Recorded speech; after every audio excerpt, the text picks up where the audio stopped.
You are never gonna believe what's in this box. I had a Titanium Trials bike at one point, and I used to do the Vans Warped Tour on it. Life kind of crept in, I ended up selling that bike, and I never saw it ever again. Until now. Now I've been reunited with the Capriolo Titanium Trials bike. This bike, in its era in the early 2000s, was the best trials bike you could get.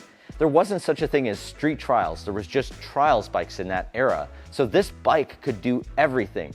This is the bike that I think the Hex rides like, but now that I have it and have both bikes, it'll be fun to put the two side by side. This was actually welded by Frank the welder, who's arguably one of the most famous and best welders of all time in the bike industry. So not only is it a high quality material, but the construction and the person who put it together is one of the best of the best. I have to say a huge thank you to Austin Garner for taking such good care of this bike, for restoring it, and for eventually selling it to me. It feels kind of weird to be doing this as a retro build because I still remember that era quite well, but I'm gonna text a photo to Allie right now and see if he remembers this bike too. Let's look at the main thing that makes this bike look a little bit different, gears. Now, it might seem weird to have a derailleur on a trials bike now and a handful of gears, but when this bike came out, people were still competing on these bikes, and to compete on the international level, you had to have a minimum of 5 working gears on your bike to compete, which seems hilarious now, but the UCI insisted on it back in the early 2000s. Right here, there are V-brake mounts so that you could run a rim brake on this bike. You could get a special adapter to run Maguras on here, or you could get the little Shimano V-brakes that worked pretty well back in the day. Another new and innovative piece on this bike was disc brakes. Believe it or not, back in the day, we didn't use disc brakes on trials bikes. Now they're pretty commonplace, but most people relied on V-brakes or Maguras, and having a disc brake at the time would actually rip the back of the bike off because there was so much torque happening with pedal kicks and whatnot. So there's this extra added feature here to stiffen up this back end here, but this was actually a new thing when it first came out. And if I remember correctly, I never actually used it because I still had V-brakes on my bike. So riding this bike with disc brakes would be a new experience for me. Another innovation that came through after this bike was built was the flared head tube. So if you look at this bike, it's just a straight line here. This is a 1 1/8 steerer tube the entire way. All the new bikes have beefed up front ends because we're jumping to front wheel, we're hooking on stuff.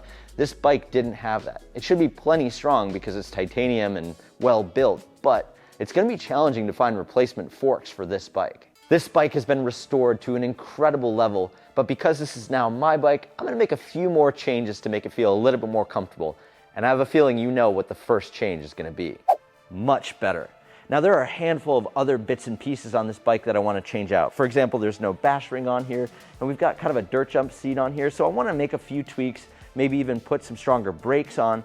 But the good news is that we can at least get this out of the stand and give it a little test. Oh, but before we do, maybe we should just weigh this in its current state and see where we're at.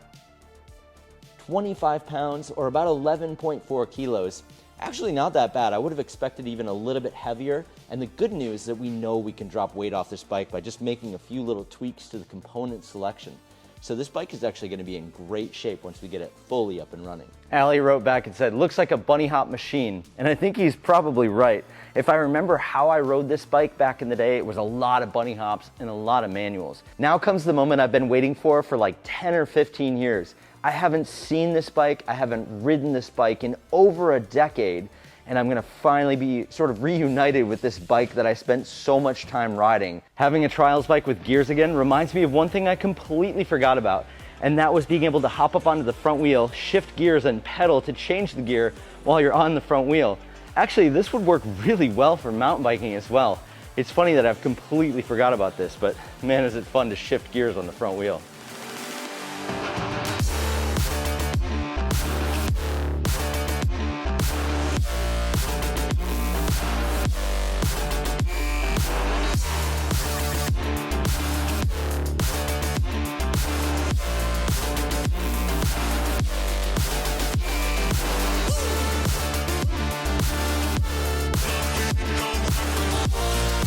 Have a look at these two bikes side by side. They're nearly identical. The wheelbase is about the same, the bottom bracket height about the same. The only real difference is gonna be on that effective top tube area. So this has a slacker head angle than the Hex, and so it's gonna feel shorter overall. But really, these bikes are so close to each other. This is why I thought the Hex would ride like the Capriolo, And it's crazy to see that what I felt in my head for years and years and years was pretty much spot on. I think this was maybe one of my favorite unboxings of any bike that we've ever put together in the Shred Spot, and I can't wait to start riding this bike and dialing it into my own personal preferences. If you're learning how to ride trials or you want to learn how to ride trials, go to this playlist right here. We'll get you started with everything you need to know.